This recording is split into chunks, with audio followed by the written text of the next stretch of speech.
Hi friends, இந்த வீடியோவில் நம்ம யாரோட பயோகிராஃபியை பற்றி பார்க்க போகிறோன்னு பார்த்தீங்கன்னா, மக்கள் மத்தியில் நீங்காத இடம் பிடித்த நடிகர் கேப்டன் விஜயகாந்த் சாரோட பயோகிராஃபியை பற்றி தான் பார்க்க போகிறோம். வாங்க வீடியோக்குள்ளே போகலாம். விஜயகாந்த் அவர்களுடைய சொந்த ஊர் எதுனா மதுரை பக்கத்தில் தான் அவருடைய சொந்த ஊர். இவர் எப்போ பிறந்திருக்காருனா ஆகஸ்ட் 25, 1952 பிறந்திருக்காரு. இவருடைய அப்பா பெயர் KN அழகர் சுவாமி, அம்மா பெயர் ஆண்டாள் அழகர் சுவாமி.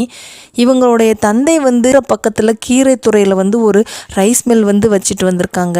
விஜயகாந்த் அவர்கள் 10th தான் முடிச்சிருக்காரு. படிக்கிறதுல இன்ட்ரெஸ்ட் இல்லை. இவருக்கு எப்படினாலும் நம்ம ஒரு நடிகர் ஆயிடணும் அப்படின்னு சொல்லிட்டு ஒரு எய்மில் இவர் நினச்சிட்டு இருக்காரு. இவர் இளம் வயதில் சமூக பிரச்சனையில் நிறையவே ஆர்வம் காட்டுவாராம்.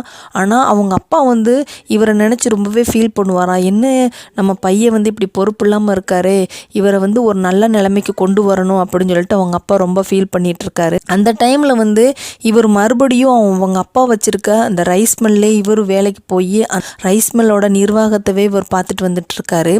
அதுக்கப்புறம் இவருக்கு நம்ம எப்படினாலும் நம்ம நடிகர் ஆயிடணும் அப்படின்னு சொல்லிட்டு இவர் மதுரையை விட்டு கிளம்ப ஆரம்பிக்கிறாரு.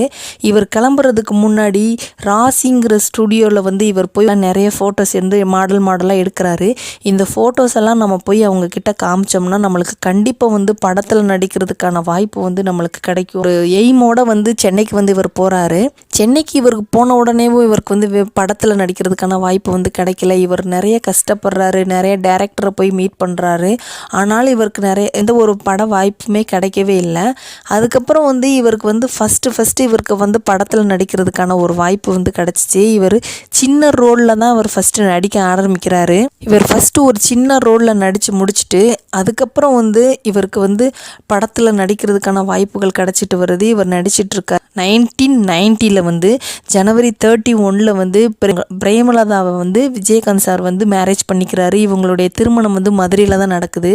அதுக்கப்புறம் இவர் கருப்பாக இருக்கிறதுனால இவர் கூட பல முன்னணி நடிகைகள் நடிக்கிறதுக்கு மறுத்துட்டாங்க. ஏன்னு கேட்டிங்கன்னா இவர் ரொம்ப கருப்பாக இருக்கிற அந்த ஒரு விஷயத்தை வச்சு இவருக்கு நிறைய பட வாய்ப்புகளையும் இவர் இழந்திருக்காரு. அவமானங்களையும் கஷ்டங்களையும் இவர் நிறையவே ஃபேஸ் பண்ணியிருக்காரு.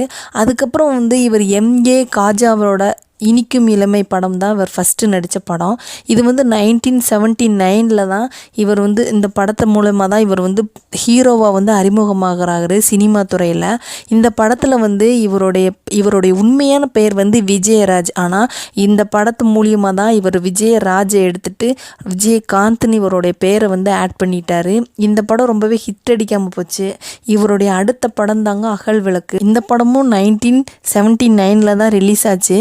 இந்த படத்தை தொடர்ந்து இவருக்கு நிறைய படங்களில் நடிக்கிறதுக்கு இவருக்கு வாய்ப்பு கிடச்சிச்சு. இவர் நடிச்சுட்டே இருக்காரு. இவர் அதுக்கு அடுத்த என்னென்ன படம்லாம் நடித்தாருன்னா 1980 நீரோட்டம், சாமந்திப்பூ, இப்படி நிறைய படம் நடிச்சிருக்காரு.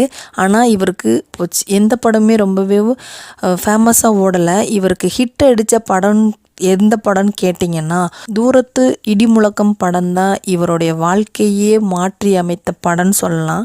இந்த படத்தில் இவருடைய ஒவ்வொரு ஆக்ஷனும் சூப்பராக நடிச்சிருக்காருன்னு சொல்கிறாங்க. விஜயகாந்துக்கு இந்த படத்து மூலியம்தான் இவருடைய புகழ் வெளி உலகத்துக்கே தெரிய ஆரம்பிச்சிச்சு. ஏன்னா இந்த படத்தில் அவருடைய நடிப்பு வேறு லெவலில் நடிச்சிருக்காராம். இந்த படம் இவருக்கு ஒரு திருப்பு முனையை ஏற்படுத்தி கொடுத்த படம்.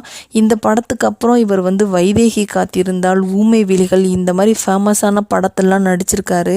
சொக்கத்தங்கம், இந்த மாதிரி எக்கச்சக்கமான படம் ஃபுல்லாக நடிச்சிருக்காரு. எல்லா படமுமே மக்களோட மத்தியில் ரொம்பவே ரீச் ஆன படம். இவருக்குன்னு ஒரு மிகப்பெரிய கூட்டம் இருக்குது. இவர் ஒரு ஹிட் அடித்த படத்தை நடிக்கவும் இவரோட எந்தெந்த நடிகையெல்லாம் நடிக்க மறுத்தாங்களோ எல்லா நடிகைகளும் நான் இவர் கூட நடிக்கிறேன்னு சொல்ல வச்சுட்டாரு விஜயகாந்த் சார். ஏன்னா அந்த அளவுக்கு இவருடைய நடிப்பு திறமை திரையுலகத்தில் இவர் காமிச்சிருக்காரு. விஜயகாந்த் சார் அவர்கள் நடித்த ரொம்ப ஃபேமஸான படத்தில் இந்த படம் ஒன்று. அது என்ன படம்னா அம்மன் கோவில் கிழக்காலே. இந்த படத்தில் இவருக்கு சிறந்த நடிகருக்கான ஃபிலிம்ஃபேர் அவார்டு கூட இவர் கிடச்சிருக்கு. இந்த மாதிரி இவர் ஏகப்பட்ட அவார்ட்ஸ் வாங்கியிருக்காரு. நிறைய ஃபேன்ஸ் இருக்காங்க. விஜயகாந்த் அவர்கள் 2001 மிக உயரிய விருதான கலைமாமணி விருது கூட இவர் வாங்கியிருக்காரு. இவருடைய 100வது படம் தான் கேப்டன் பிரபாகரன். இந்த படத்தை தொடர்ந்து தான் இவருக்கு கேப்டன் முத்துங்கிற செல்ல பேர் கூட இவருக்கு வச்சுருக்காங்கன்னு சொல்கிறாங்க.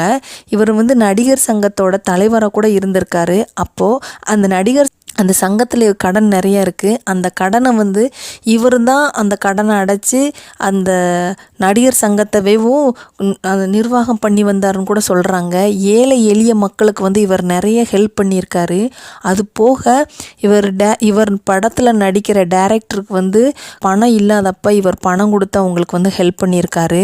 அது போக இவர் ஷூட்டிங் ஸ்பாட்டில் நடிச்சிட்டு இருக்கும்போது இவருக்கு என்ன சாப்பாடு கொடுக்குறாங்களோ அதே சாப்பாடை தனக்கு கீழே ஒர்க் பண்ணுற எல்லாத்துக்குமே தரமான சாப்பாடை கொடுக்கணும்னு சொல்லி கோரிக்கை கூட விடுப்பாராம். இந்த மாதிரி அவர் நிறைய விஷயங்கள் வந்து மக்களுக்கு வந்து செஞ்சுட்டு வந்திருக்காரு. அது போக இவர் வந்து 2005 வந்து தான் தேசிய முற்போக்கு திராவிட கழகம்ங்கிற ஒரு கட்சியை வந்து இவர் வந்து ஆரம்பிச்சிருக்காரு. இந்த கட்சியோட தலைவர் யாருன்னா விஜயகாந்த் சார் அவர்கள் தான். அதுக்கப்புறம் வந்து இவர் 2006 to 2016 வரைக்கும் ரிஷிவந்தியம் விருத்தாச்சலம் பகுதியில் வந்து இவர் எம்எல்ஏவாக இருந்திருக்காரு. 2011 வந்து தமிழ்நாடு சட்டமன்றத்தில் வந்து எதிர்க்கட்சி தலைவராக கூட இவர் இருந்திருக்காரு. இவர் வந்து என்றைக்குமே மக்கள் மனதில் வந்து நீங்காத இடம் பிடித்தவர் விஜயகாந்த் சார் அவர்கள். இவர் வந்து இறக்கும் வரைக்கும் தேசிய முற்போக்கு திராவிட கழகத்தோட தலைவராகவே இவர் வந்து இறந்திருக்காரு. இவருடைய ஆத்மா சாந்தி அடைய வந்து எல்லாருமே இறைவனை வந்து வேண்டிக்கிருவோம்.